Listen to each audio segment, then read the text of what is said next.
नमस्ते। मैं राहुल वरघट 7/12। मैं महाराष्ट्र से बिलोंग करता हूँ और जो हमारे महाराष्ट्र सरकार का है जो टर्म है 5 ईयर का, वो तकरीबन एंडिंग होते आ रहा है। कुछ 2 महीने के अंदर ही हमारे महाराष्ट्र में विधानसभा के इलेक्शन होने वाले हैं, जो कि नवंबर के तकरीबन होने वाले हैं। नवंबर के तकरीबन होने वाले हैं। अभी 1-2 दिन में, 7-8 दिन में, 15-20 दिन में या 1 महीने के तकरीबन डेट इशू हो ही जाएंगी कि महाराष्ट्र की इलेक्शन कब तक है और कब तक ना है। ठीक है, ओके, चलो चलो आइए। महाराष्ट्र में 3 बहुत अहम पार्टियां हैं।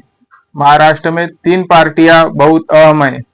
पहली वंचित बहुजन आघाड़ी, वंचित बहुजन आघाड़ी, जो कि उसके जो ये है प्रेसिडेंट है, अध्यक्ष है, वो माननीय श्री प्रकाश जी आंबेडकर है।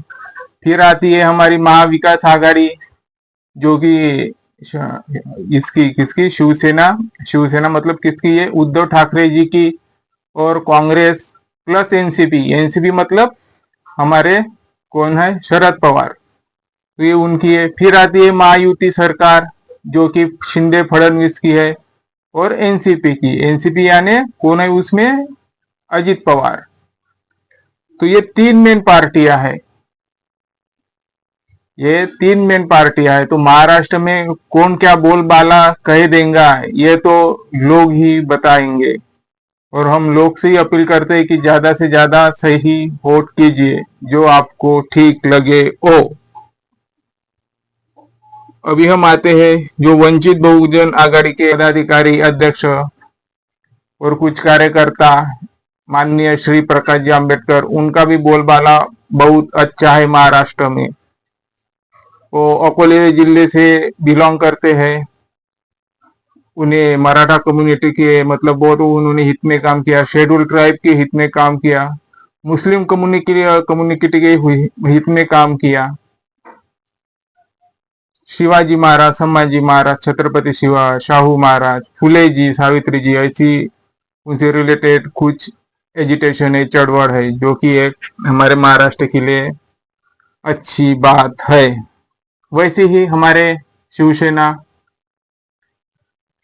शिवसेना के ये कौन, उद्धव ठाकरे जी, वो भी एक अच्छे ये है, लीडर है, सच में अच्छे लीडर है वो।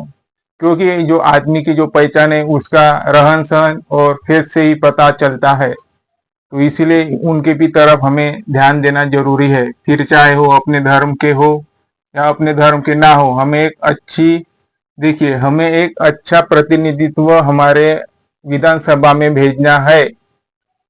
मैं संजय राउत जी की बात आपको कहना चाहूंगा फिर से, 50 खोके एकदम ओके। अगर कोई हमारी सरकार को ब्रेकअप करता है कोई भी, तो ये अच्छी बात है ब्रेकअप करना, आप ही सोच लीजिए। अगर 50 खोके एकदम ओके है, तो क्या वो हमारी भलाई कर सकते हैं? हम तो कभी कभार सुनते हैं कि हमें एक दारू की बाटल, 2-3 दारू की बाटल और कुछ चिकन उकन खिलाया जाता है। तो ये ऐसी चीजें आपको सही लगती होंगी तो आपको सही लगे, बुरी लगती होंगी तो आपको बुरी लगे, वो आपके ऊपर डिपेंड है। ठीक है, उद्धव ठाकरे जी की होगी। अभी आते हैं हम शिवसेना महायुति, और जो कि शिंदे पवार फडणवीस की सरकार है। हम किसकी बात करते हैं, करप्शन मुक्त भारत की।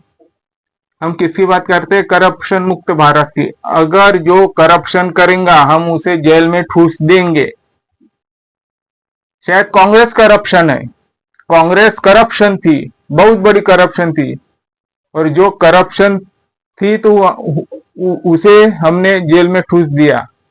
और जो कांग्रेस में थे और वो बीजेपी में चले गए हैं, शायद वो करप्शन मुक्त हो चुके हैं। जैसी मैं नाम लूंगा, अजित पवार, कितने तो भी 12 महीने इरिगेशन स्कैम में करप्शन की न्यूज़ें पड़ी है उनके बारे में। अभी वो बीजेपी में चले गए, शायद वो करप्शन फ्री हो चुके होंगे। शायद करप्शन फ्री हो चुके होंगे। शिवाजी महाराज का स्टैचू हमने डिमोलिश कर दिया। हमने बहुत टेक्नोलॉजी डेवलप कर दी है, स्किल डेवलप कर दिया है। मैंने कौन सी भी वीडियो में कहा था कि नहीं पता नहीं, कौन सी मतलब यूनिवर्सिटी में है ना, पैसे दे के कुछ डिग्रियां खरीदते हैं, ऐसी हमने सुना है लोगों से।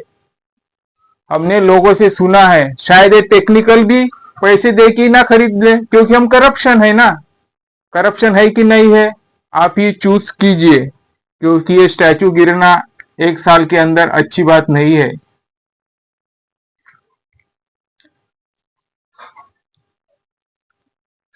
कुछ लोगों ने इन्हें अंधे बहरों की सरकार कह चुके हैं। अब फिर आता है अडानी प्रोजेक्ट। जी हाँ, अगर हमारे सरकार के पास फंड नहीं है, अगर जो हमारे राइट्स किसी को प्राइवेट इसमें चलाने के लिए दे रहे हैं, तो हमारा जो राइट है, हमें जो सहूलत मिलनी चाहिए, वो क्या ठीक से मिल पाएंगी?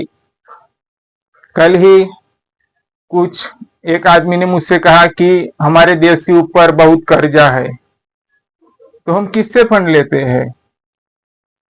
हम किससे फंड लेते हैं? जैसे Adani power plant deal Maharashtra में आ चुका है, और कितने आ चुके हैं उनके बारे में हमें ठीक से जानकारी नहीं है। तो अगर हमारी सरकार के पास फंड नहीं होगा, हम किसी और से लेते हैं, तो क्या वो सरकार हमारी रिसोर्स पूरी कर सकती है? तो सरकार क्या करेंगी?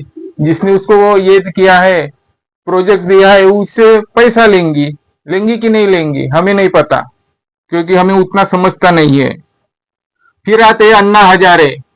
2014 की इलेक्शन के तकरीबन उन्होंने बहुत एजिटेशन किया था कांग्रेस के खिलाफ, और कुछ ही कांग्रेस के लोग अभी बीजेपी में चले गए हैं कि वो करप्शन मुक्त थे। शायद अरविंद केजरीवाल करप्शन थे, हमने जेल में ठूस दिया। के कविता जेल में ठूस दिया। मैंने कहा चुका है, अपना करप्शन नहीं आता, दिखाई नहीं देता।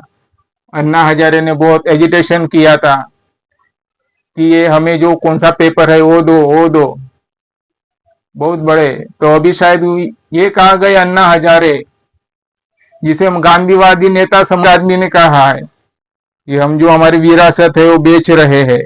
सही है क्या नहीं है, आप ही सोच ले, समझ ले। कौन प्रधानमंत्री जी है, वो महाराष्ट्र में आए थे। शायद उन्होंने एक बात कही थी। क्या कही थी वो बात? एक भटकती आत्मा।